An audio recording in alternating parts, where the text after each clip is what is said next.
Se você quiser botar o seu copo com água, o meu está aqui, ó. Vamos falar com Deus um pouco, em prol da sua saúde, da sua família, da sua vida financeira, da abertura das portas, tá? E dizer que domingo estaremos, se Deus quiser, juntos, às 9 da manhã, numa mega concentração, e o poder de Deus vai se manifestar poderosamente na sua, na minha, na vida de todos nós, tá? Prepara o seu coração e oremos a Deus. Pai querido e maravilhoso Deus, nós entramos na Tua presença em oração, Pai, em nome do nosso Senhor e Salvador Jesus Cristo. E diz a Tua palavra: buscar-me-eis e me achareis quando me buscardes de todo o vosso coração. As poucas coisas que podemos fazer em relação a solicitar um milagre, uma resposta, uma ajuda, um auxílio do Senhor, é buscar o Senhor de todo o coração. Isso podemos. Também podemos crer, porque o Senhor disse ao pai desesperado, que perguntou se o Senhor podia fazer alguma coisa pelo filho dele que estava endemoniado, doente, desenganado. E o Senhor disse: se tu podes crer, tudo é possível que crê. Senhor, eu posso crer. E essa criatura que ora comigo, de repente no hospital, ou no presídio, ou em casa, em algum lugar, também pode crer. Essa que teve o seu filhinho acidentado, e está internado no hospital, talvez respirando por aparelhos. A mãezinha está desesperada, ou acometido de um câncer, leucemia, coágulo no cérebro, uma trombose. Esta mulher que tem uma infecção generalizada, o homem que está abatido com câncer de próstata, tumores, hérnia de disco, coluna travada, a criatura que está com desgaste nos ossos, artrite, artrose, osteoporose, reumatismo, fibromialgia, feridas na pele, uma lepra, úlcera varicose. Meu Deus, aqui está com problema crônico na vida financeira, na empresa, na loja, no comércio. Aqui já bateu em muitas portas. Já tentou de várias maneiras e não conseguiu. Toca nela, Pai, e cura, e liberta, e restaura, e abre uma porta grande, extraordinária. Faz um milagre, glorifica, Senhor, o nome do Teu Filho Jesus. Faz o que os homens não podem fazer e não puderam fazer.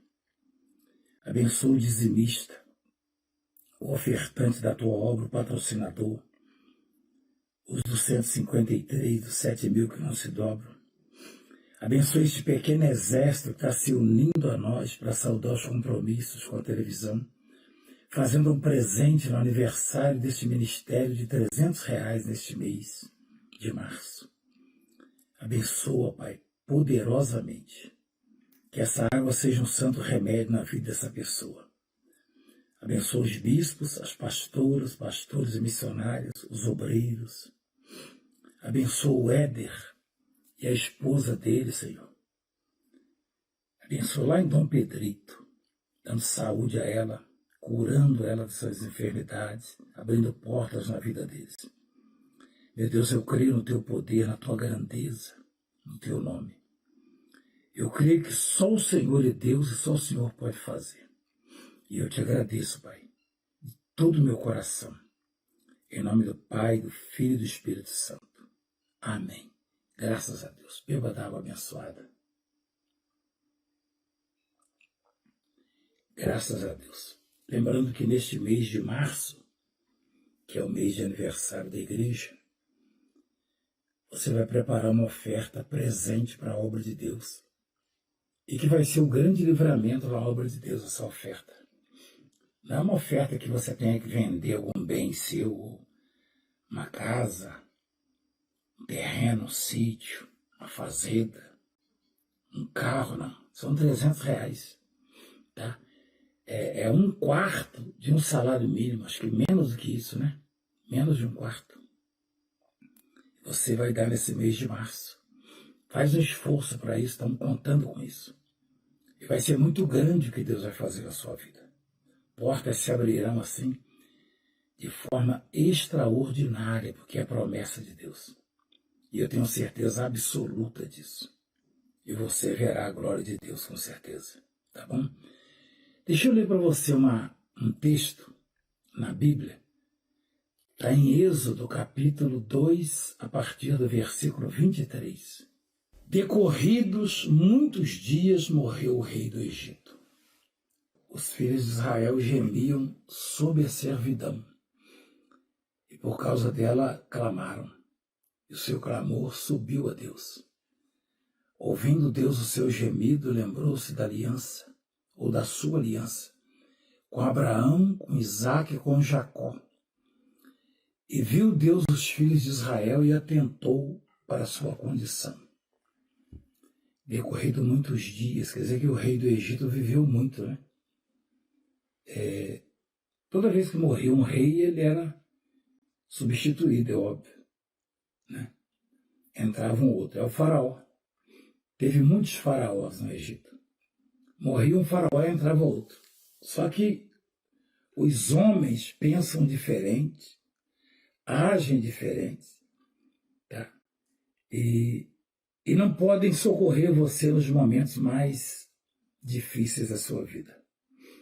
Quem é seu amigo hoje pode não ser amanhã, né? Quem hoje estende a mão para você amanhã pode estar de mal, pode estar virado contra você. Diferentemente de Deus, né, que tinha uma aliança com Abraão, Isaque e Jacó, porque foram fiéis, foram tementes, mas havia uma promessa de Deus para com eles.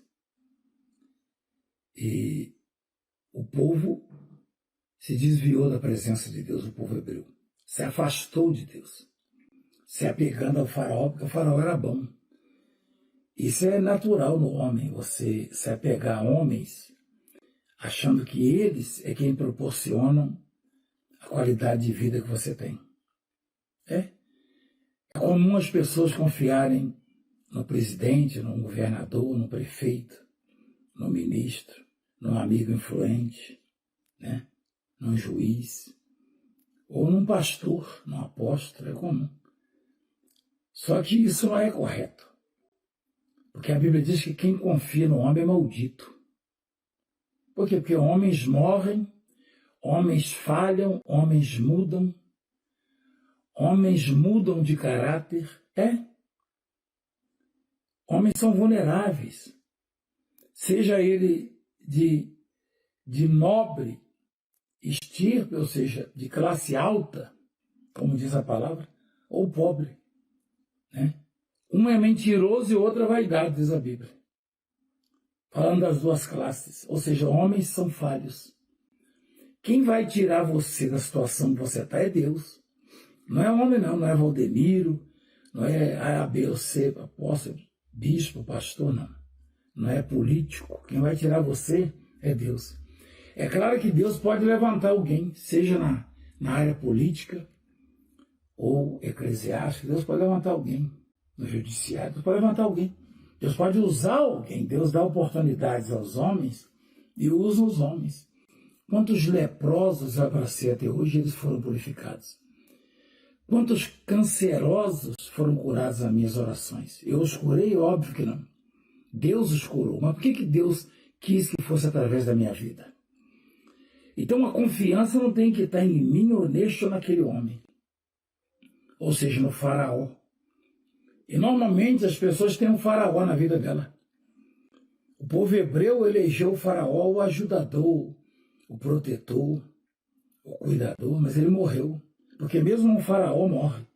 Médicos morrem, pastores morrem, juízes morrem, autoridades políticas morrem. Só quem permanece é Deus. Está acima de tudo e de todos. Então a sua confiança tem estado em quem? Se não estiver em Deus, está errado. Se você está contando que este ou aquele homem vai mudar a sua vida, está errado. Deus vai mudar a sua vida.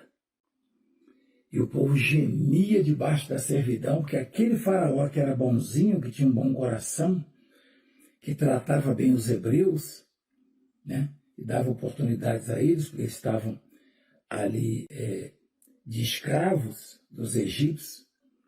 Ele morreu, chegou o momento dele. E eles achavam que ele era um Deus, não era. Nenhum homem pode ser eterno aqui no mundo, na terra, não. A eternidade é no porvir. Então, o povo começou a gemer. Gemer, como muitos estão me acompanhando agora, estão gemendo por causa da saúde, de um problema financeiro crônico na família, na vida sentimental ou espiritual. Alguma situação adversa te incomoda. E você geme, sofre, padece, tá? É preciso levantar a cabeça, é preciso buscar, é preciso se voltar para Deus. Porque enquanto dependeram do faraó, aquele faraó bonzinho proporcionou algumas coisas boas. Aquele administrador, aquele político. Mas morreu. E aí? E amanhã, como é que vai ser? Né? Na verdade, o amanhã não existe, é hoje mesmo que você precisa de Deus. Então aquele povo clamou por causa do sofrimento, da dor, dos gemidos, e o clamor subiu a Deus. Outra coisa interessante é que para o clamor subir a Deus, você não precisa pertencer a esta ou aquela religião. Não. Você não precisa ter tempo de casa, né? Eu sou crente há tantos anos. Né? Isso aí só faz aflorar a soberba, a arrogância, como eu vejo em alguns líderes. Líderes que no passado conseguia ver que carnaval e outras festas diabólicas são nocivas à vida espiritual, hoje estão até participando e chamando de linguarudo quem se opõe a ele. Como é que o sujeito está cego? Espiritualmente isso acontece, se perde, o homem se perde. Né? Quando não morre, se perde. Olha só, é complicado isso aí. Então, o povo clamou e o clamor subiu a quem? A Deus. E aí Deus se lembrou, não da fidelidade daquele povo específico. Aquele povo era infiel, aquele povo era idólatra. Aquele povo começou a adorar os deuses do faraó, seguir as seitas e religiões pagãs ali do Egito. Deus se lembrou da aliança com Abraão, Isaque e Jacó, servos fiéis. Por causa da aliança com eles, o povo então atentou para a condição, Deus então atentou para a condição daquele povo. Tá? Deus se lembrou da aliança com os servos de Abraão, Isaque e Jacó e atentou para a condição daquele povo hebreu e o livrou, quando levantou o libertador Moisés. Tá bom? Então Deus é quem vai te dar a saída, a solução, mostrar o caminho. Tá? E como se deu essa saída? Deus usou o pulso, mão forte, contra aquele faraó arrogante que substituiu aquele que era bom antes e tirou o povo. E no deserto, o calor, o sol escaldante, durante o dia 45, 50 graus, Deus foi em forma de nuvem, fazendo soprar uma brisa, refrescando aquele povo. E eventualmente aparecia ali uma fonte, ou tirava água da rocha, ou fazia as codornizes aparecerem vindo da banda do mar, as aves, ou fazia descer o maná do céu. Deus nunca deixou aquele povo na mão. Há 40 anos, nem as sandálias, nem as roupas estragaram, não. Esse é o Deus. Ele tem o controle de absolutamente tudo na minha e na sua vida, na nossa vida. Bastando apenas que confiemos nele. Às vezes a gente se perde. A gente se perturba diante de tantas dificuldades e se perde. Mas olha como Deus tinha o controle. Toda vez que viu um perigo, eles encontravam aqueles guerreiros ali no deserto, aqueles homens de 2 metros de altura, acostumados a saquear, a roubar todo mundo que passava por ali. Tá? E Deus os protegia. Como fez também, o faraó foi atrás deles. Tá? Então Deus era nuvem durante o dia. E à noite era fogo, que aquecia, porque no deserto de dia é calor para matar. E de noite o frio é terrível. De dia, a nuvem e a brisa aplacavam o calor. E E o povo ia confortavelmente caminhando.